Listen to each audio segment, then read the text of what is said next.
areas. So I think it's really important. That's one issue, okay? Other is the wedding venue. You guys are all businessmen, I'm sure, too.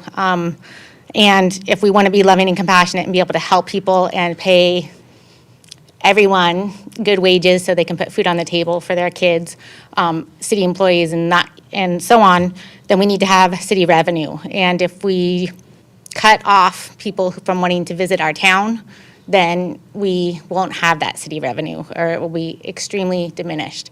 So, for instance, the wedding venue down at North Beach. I personally have seen couples getting their pictures, newlyweds, and them being like harassed and yelled at when they're trying to get their pictures taken. And one of my friends down there said that during the ceremony, somebody went up and a transient who was not from the community, that's another issue, yelling that he hopes that they have a terrible life in the middle of the ceremony. What is that going to do to people who are visiting our town? And like, if we have our own residents that don't want to like go down to North Beach, what about everybody else who comes and looks at that beach, right? What are they going to, are they going to want to come back? My husband had a business venue down in San Diego at the Gas Lamp District, and then we went over to Coronado as well. And huge difference. There was feces, there was a guy with this big machete thing in front of a guard, and he didn't, the guard didn't do anything, obviously, because he was scared, and my husband was on edge after that the whole night. Like, this is not a safe place. Coronado, beautiful, pristine, people were enjoying the parks. I would definitely go back there, and I would do everything I can to not go back to the Gas Lamp District in San Diego. And I think we really need to be careful, like, that people that come and visit our town are wanting to come back again, and the face of our town is really important. So, yeah, that's it. Thank you. Thank you so much for your presentation. Appreciate that. Final speaker is concerned resident.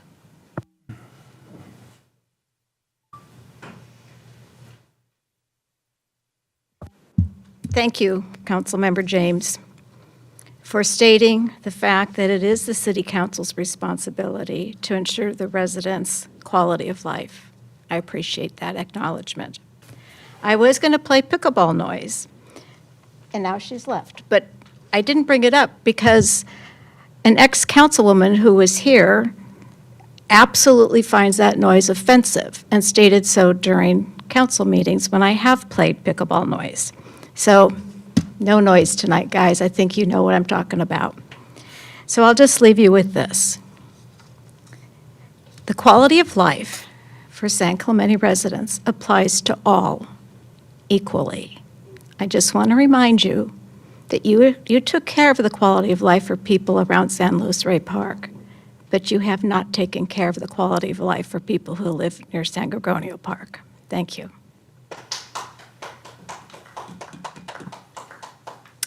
And no further No oral further communication. public comments. Okay, on to reports.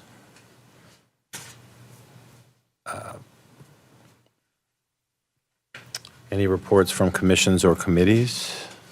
We don't have anything for transportation and health. No? Okay. How about council subcommittee updates? Okay. Individual council members, anyone have any comments? I have a couple things. I'd like to make a motion on local vendors.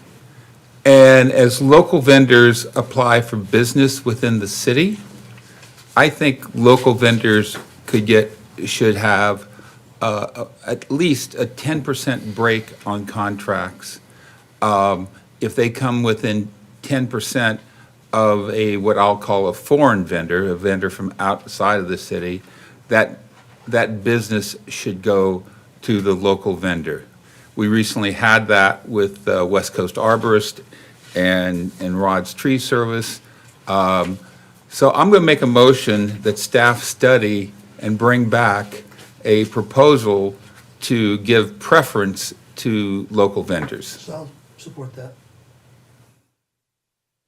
Can I have a third? I'll give you a third. The third to bring the staff report back. Bring the back Okay. staff report back. My Is it clear? Is that direction clear? Okay. sec. Just to catch the third, I got Enmeyer is the third. And the second thing I have is related to that, actually. So we're seeing, and I wasn't clairvoyant, I wasn't particularly smart, but I just knew it was going to occur. West Coast Arborists, we see them adding charges. And that was their reputation when they came to town, and now that's what they're doing to us. So I would like to make a proposal and have staff come back that anything above and beyond their stated contract, all the extra charges, we will contract with an alternate vendor. City manager, is that possible? We'll definitely look into that. So if I can have a second and a third on that? I'll second it. Third on, Yeah, I'll third. Thank you. Does the motion include just for all contracts or just Western Arborists? I like that. That's an issue across the board with a lot of contracts. I like that. I'll accept that friendly amendment, all contracts. so at this point, the motion is to see whether it's possible to, when we have a contract with one vendor and there's additional services beyond the contract, if it's possible to contract with a different vendor to perform those additional services. Exactly. And the last thing I have is, I should have picked this up during the consent calendar, weed abatement in the consent calendar. City manager, do you agree that that shouldn't be on the consent calendar? That should just be an ordinance, and that's just be something we're doing? Can you repeat that? Weed abatement. Oh, yeah. Please, I believe that should be part of the budget process on an annual basis. We do that on a regular basis. I don't think it needs to come back on the consent calendar. And so would that be an ordinance we would have for that, or that would be in the budget? I think it would be part of the annual budget process because the council does adopt that Okay. by resolution, of So, course. so I have a motion to put it in the budget process. I'll second that. And I'll agree with that. Thank you. It's something that comes up every year, we approve every year. Yeah, why are we doing that?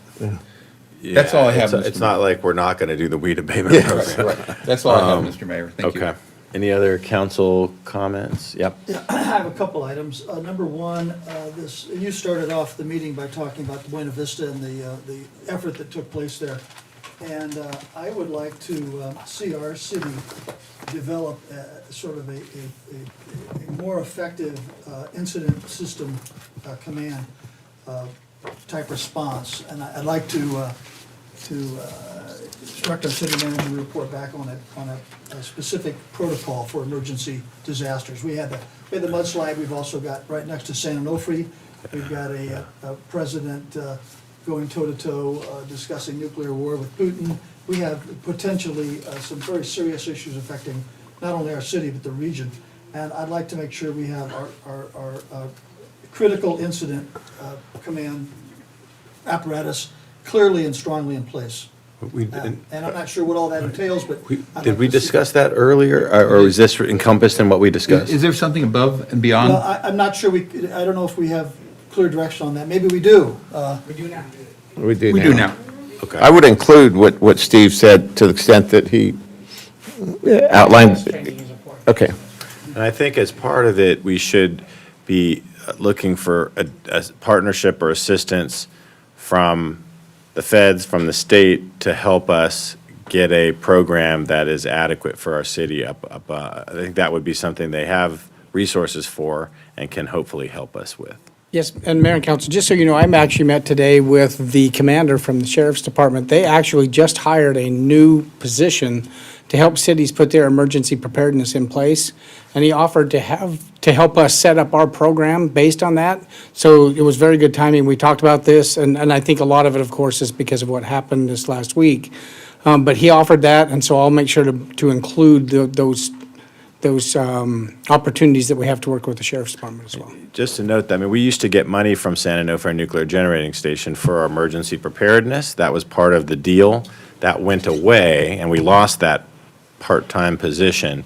I think that we need to revisit with them Yeah. and say, hey, you guys are storing nuclear waste on our border, you at least owe us money so that we can help set up an emergency operation program. I They mean, also disconnected the siren system in town as well.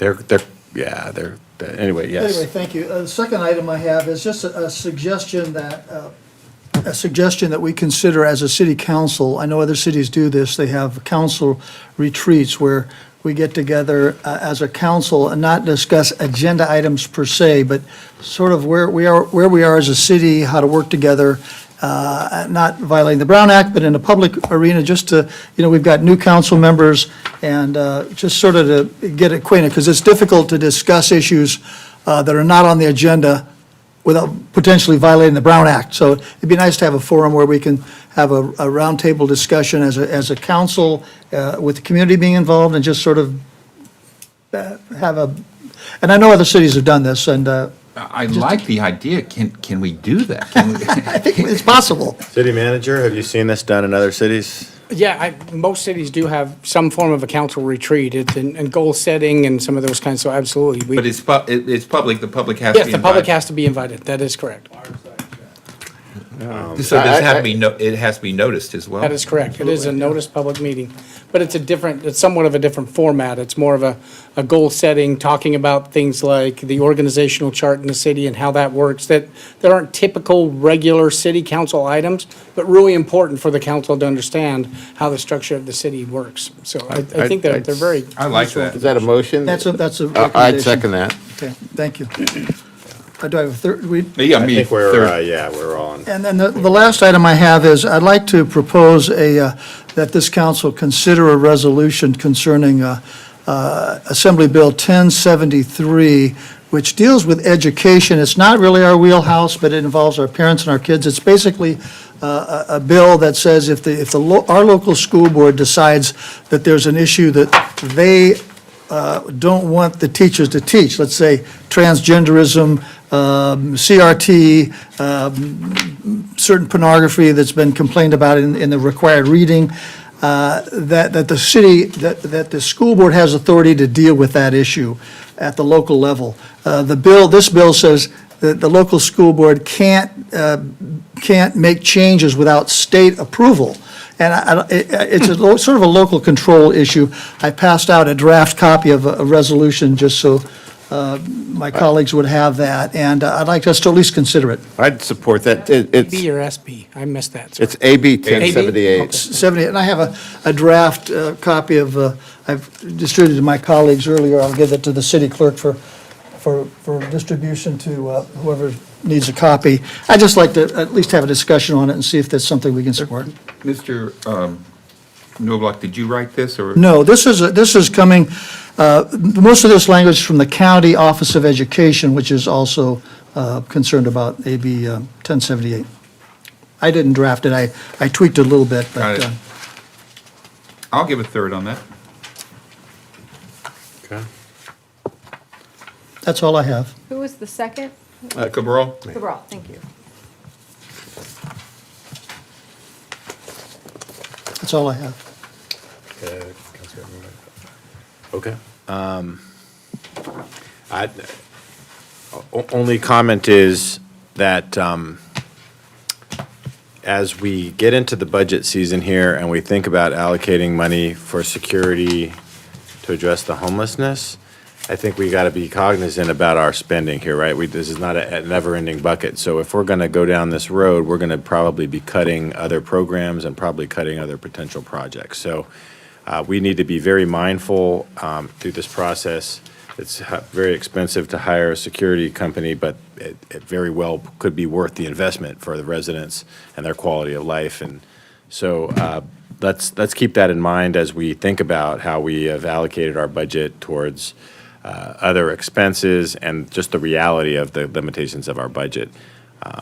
But to me, nothing's more important than quality of life for our residents, so it's probably worth potentially cutting some other things in order to do that. So that's all. That's all. Ruth, you'll support quality of life as the number one priority, I know. So, okay, so that is all I have. any comments from the city manager or city attorney? City attorney first, yes. Yeah, just, I have to say thank you for those kind words from earlier and for the opportunity. When I saw him down, I was excited to serve my community. I had no idea there'd be so many thrills.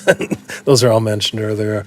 Thankful for my colleagues too, and for the council, this council's leadership and your predecessors, amazing staff. And so it's been an honor. I don't want to linger. My successor and I will figure out which of us will be here Monday for your special meeting, because we'll make sure you've got coverage there. Do want to congratulate you on that choice. I think I was associating into projects with lawyers from Burke, Williams, and Sorensen before I passed the bar. So my association with them, their leadership, their skills and capability has been very, very impressive. So congratulations on that, and I look forward to helping my successor in her role any way I can. So thanks for that. Mayor and Council, I just have two contracts to let you. Oh, sorry. Mayor and Council, I just have two contracts to make you aware of. First is a contract with Environmental Compliance Experts LLC for providing annual hazardous materials business plan preparation and submission for the city's water utilities in the amount of $18,000. And a contract with Vortex Industries LLC for providing door replacements at the water reclamation plant in the amount of $27,700. Thank you. So, Mr. Mayor, I have a motion for adjournment. The next special council meeting is scheduled to take place on March 27th, 2023. The regular business meeting will begin at 7 p.m. The meeting will take place in the council chambers located at 910 Cali Negocio, second floor, San Clemente, California. And are we good with that, with just a special meeting, and then we'll do the regular meeting from there? Yes, if I could, please just read that. We will adjourn to an adjourned regular meeting to be held on March 27th at 7:00 p.m. So we'll call an adjourned regular. Okay? Laura, I'm sorry, I think it needs to be a special meeting because it will include agenda items that were not on here tonight. So I think we'll notice it that way. So my verbiage was correct. Yeah. Amazing. Imagine that. Yes. Technically, you're adjourning this meeting to the 4th because that's your next regular meeting, so you should do that too. Okay, so we got to do that too. Okay. Well, in addition, I'll do a friendly amendment to that motion. We're also adjourning to the next regular city council meeting that's scheduled to take place on April 4th, 2023. Closed session will begin at 5 p.m. Regular business meeting will begin at 6 p.m. And the meeting, like the meeting on Monday, will take place in council chambers at 910 Cali Negocio, second floor, San Clemente. Second. Second is James. Well, no, you moved it. Well, no, I'm just doing a friendly got it. amendment. I'll be a second to yours. Friendly modification. We're all in favor? Aye? Aye. Okay, it's unanimous.